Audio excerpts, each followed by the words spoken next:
Man from the South. It was almost 6 o'clock, so I thought I'd buy a beer and go out and sit by the swimming pool and have a little evening sun. I went to the bar and got the beer and carried it outside and wandered down the garden.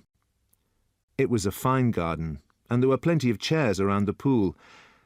There were white tables and huge, brightly coloured umbrellas and sunburned men and women sitting around in bathing suits. In the pool itself, there were 3 or 4 girls and about a dozen boys, all splashing about and making a lot of noise, and throwing a large rubber ball at one another. I stood watching them. The girls were English girls from the hotel. I didn't know about the boys, but they sounded American, and I thought they were probably young sailors from the American ship which had arrived in harbour that morning. I went over and sat down under a yellow umbrella, where there were 4 empty seats, and I poured my beer and settled back comfortably with a cigarette. It was pleasant to sit and watch the bathers splashing about in the green water. The American sailors were getting on nicely with the English girls. They'd reached the point where they were diving under the water and pulling the girls up by their legs. Just then I noticed a small old man walking quickly around the edge of the pool. He was beautifully dressed in a white suit and a cream-coloured hat, and as he walked he was looking at the people and the chairs. He stopped beside me and smiled. I smiled back. "Excuse me, please, but may I sit here?" "Certainly," I said. "Go ahead." He inspected the back of the chair for safety. Then he sat down and crossed his legs. "A fine evening," he said. "They are all fine evenings here in Jamaica." I couldn't tell if his accent was Italian or Spanish, but I felt sure he was some sort of a South American. He was old, too, when you looked at him closely. Probably around 68 or 70. "Yes," I said. "It's wonderful here, isn't it?" "And who are all these? These are not hotel people." He was pointing at the bathers in the pool. "I think they're American sailors," I told him. "Of course they are Americans. Who else in the world is going to make as much noise as that? You are not American, no?" "No," I said, "I am not." Suddenly one of the young sailors was standing in front of us. He was still wet from the pool, and one of the English girls was standing there with him. "Are these chairs free?" he said. "Yes," I answered. "Mind if I sit down?" "Go ahead." "Thanks," he said. He had a towel in his hand, and when he sat down he unrolled it and produced a packet of cigarettes and a lighter. He offered the cigarettes to the girl, but she refused.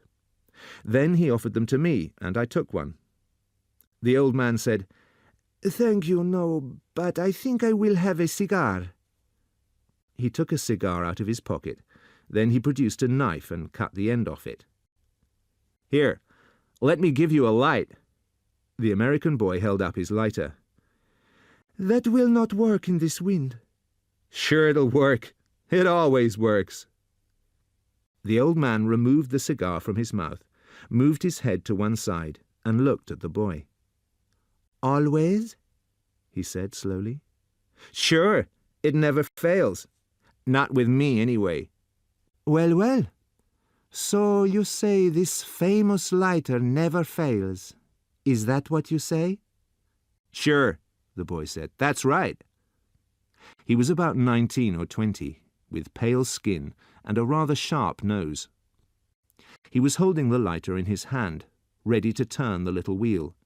He said, "I promise you, it never fails." "One moment, please." The hand that held the cigar came up high as if it were stopping traffic. "Now just one moment." He had a curiously soft voice and kept looking at the boy all the time. He smiled. "Shall we not make a little bet on whether your lighter lights?"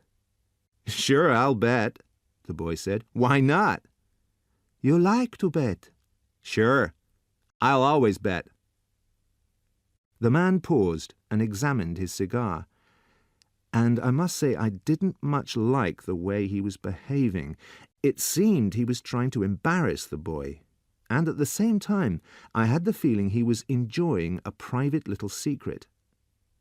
He looked up again at the boy and said slowly, "I like to bet too. Why don't we have a bet on this thing? A big bet." "Now, wait a minute," the boy said. "I can't do that. But I'll bet you $1. I'll even bet you 10, or whatever the money is over here." The old man waved his hand again. "Listen to me. Let's have some fun. We make a bet. Then we go up to my room here in the hotel, where there's no wind, and I bet you cannot light this famous lighter of yours 10 times, one after another, without missing once." "I'll bet I can," the boy said. "All right, good. We make a bet, yes?" "Sure. I'll bet you $10. No. I am a rich man, and I am a sporting man also. Listen to me. Outside the hotel is my car. It's a very fine car. An American car from your country. Cadillac." "Now, wait a minute." The boy leaned back and laughed. "I can't offer you anything like that. This is crazy." "It's not crazy at all. You strike the lighter successfully 10 times, and the Cadillac is yours. You'd like to have this Cadillac, yes?" "Sure, I'd like to have a Cadillac." The boy was still smiling. "All right, fine. We make a bet, and I offer my Cadillac." "What do I offer?" The old man said, "I never ask you, my friend, to bet something that you cannot afford. You understand?" "So, what do I bet?" "I'll make it easy for you, yes?" "Okay, you make it easy." "Some small thing you can afford to give away. And if you did lose it, you would not feel too bad, right?" "Like what?"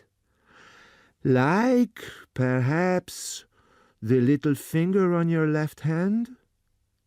"My what?" The boy stopped smiling.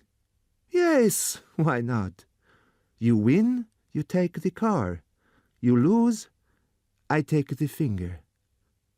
I don't understand. How do you mean, you take the finger?" "I chop it off." That's crazy. I think I'll just bet $10.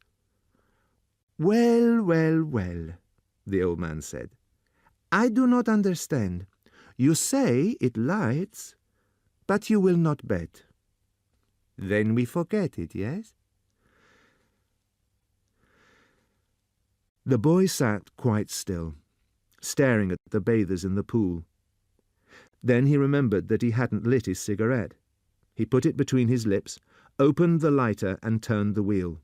It lit and burned with a small, steady yellow flame, and the way he held his hands meant that the wind didn't get to it at all.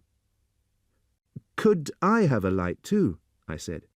"God, I'm sorry. I forgot you didn't have one." He stood up and came over to light my cigarette. There was a silence then, and I could see that the old man had succeeded in disturbing the boy with his ridiculous suggestion. He was sitting there very still, obviously tense.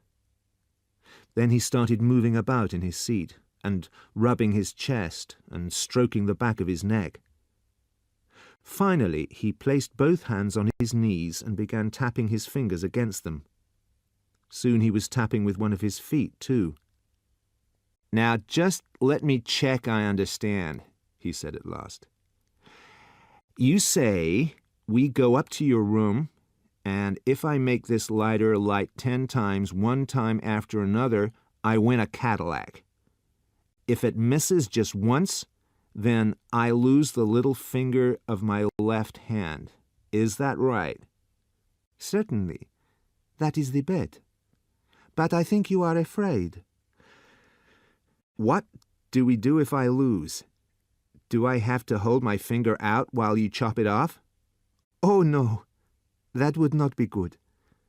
And you might refuse to hold it out. What I would do is tie one of your hands to the table before we started, and I would stand there with a knife, ready to chop the moment your lighter missed.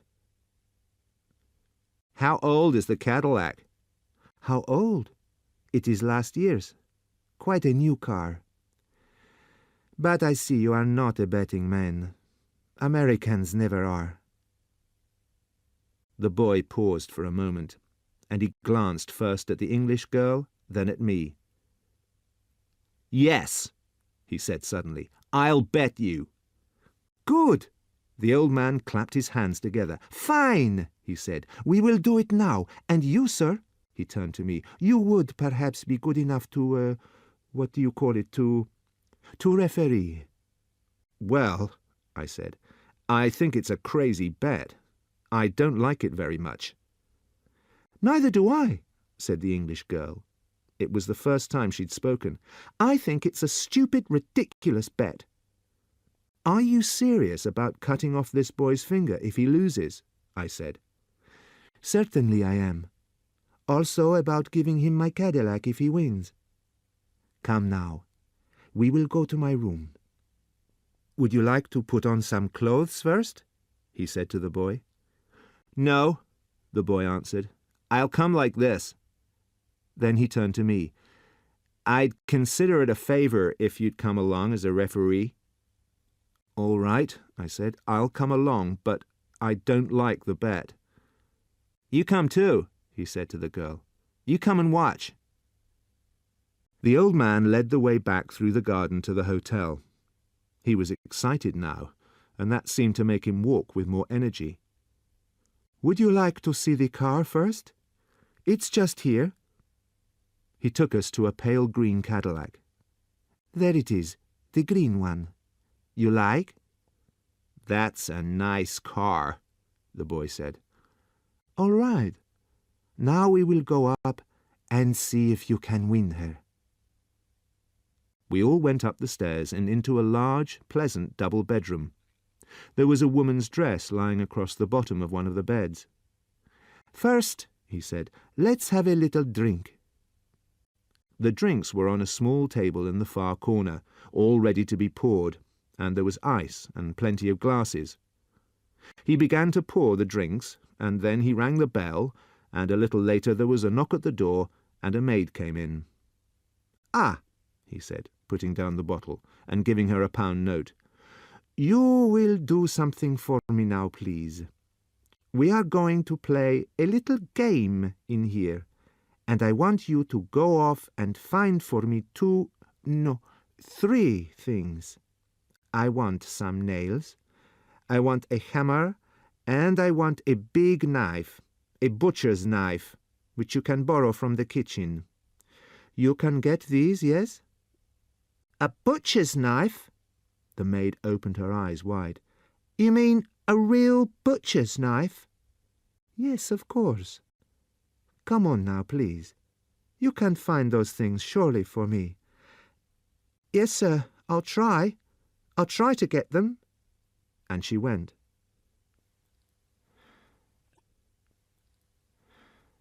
The old man handed round the drinks. We stood there drinking. The boy, the English girl, who watched the boy over the top of her glass all the time, the little old man with the colourless eyes standing there in his elegant white suit, drinking and looking at the girl. I didn't know what to think about it all. The man seemed serious about the bet, and he seemed serious about the business of cutting off the finger. But what would we do if the boy lost? Then we'd have to rush him to hospital in the Cadillac that he hadn't won. It would all be a stupid, unnecessary thing, in my opinion. Before we begin, the old man said, I will present to the referee the key of the car. He produced the key from his pocket and gave it to me. "The papers," he said, "and the insurance are in the pocket of the car." Then the maid came in again. In one hand she carried a butcher's knife, and in the other a hammer and a bag of nails. "Good! You got them all. Thank you, thank you. Now you can go." He waited until she had gone. Then he put the things on one of the beds and said, "Now we will prepare ourselves, yes?" The old man moved the little hotel writing desk away from the wall and removed the writing things.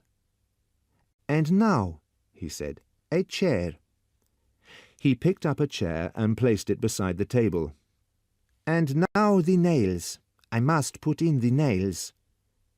He fetched the nails and began to hammer them into the top of the table.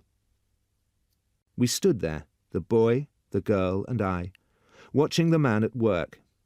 We watched him hammer 2 nails into the table, about 15 centimetres apart, allowing a small part of each one to stick up.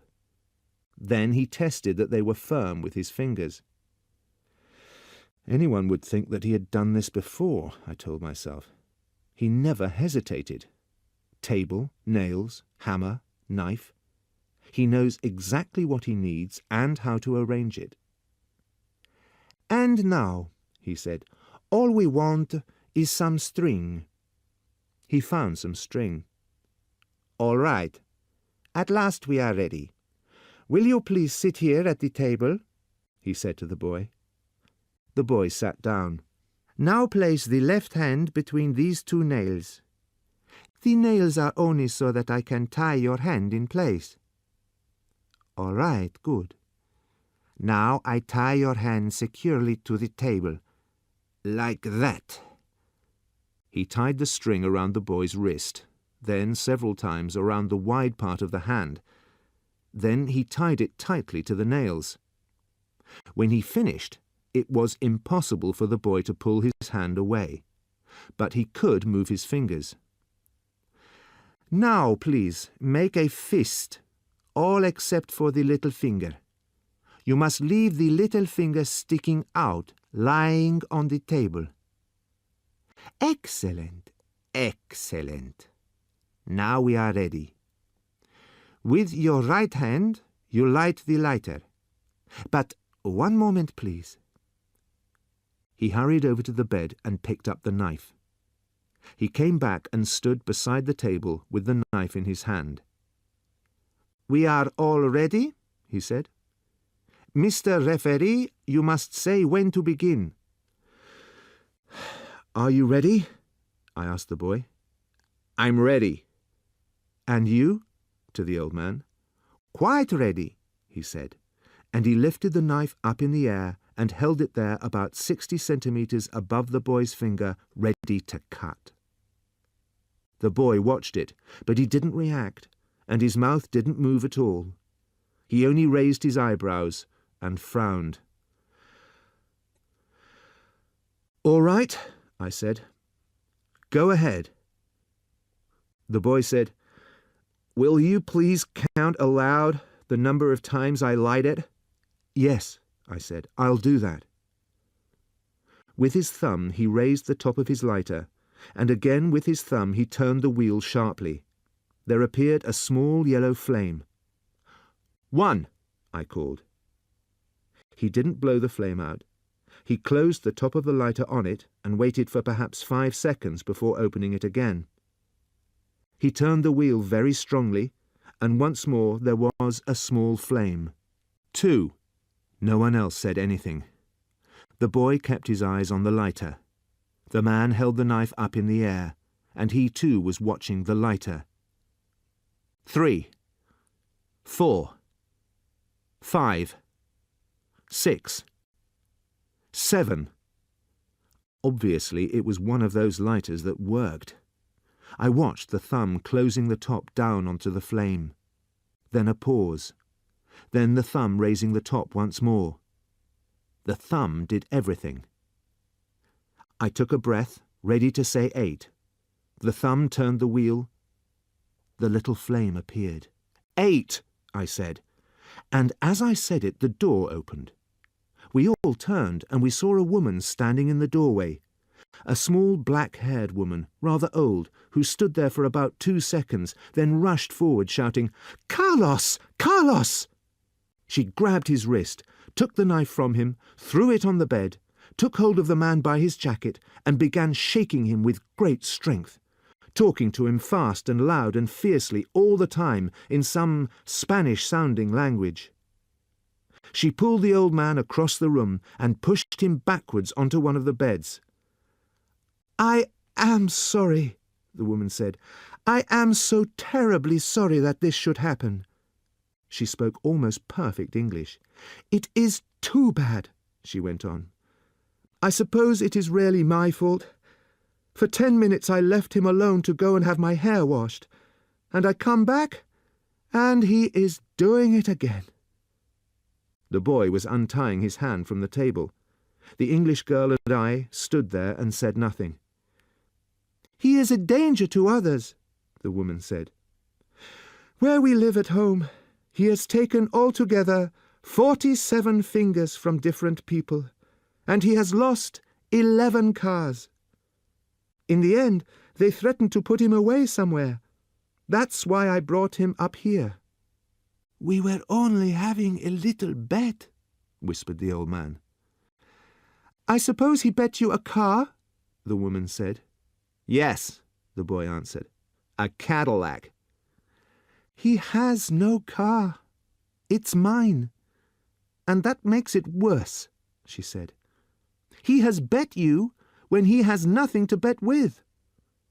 I am ashamed and very sorry about it all." She seemed a very nice woman. "Well," I said, "then here's the key to your car." I put it on the table. "We were only having a little bet," whispered the old man again. "He hasn't anything left to bet with," the woman said. "He hasn't a thing in the world. Not a thing. In fact, I myself won it all from him a long time ago. It was hard work, but I won it all in the end." She looked up at the boy and she smiled, a slow, sad smile.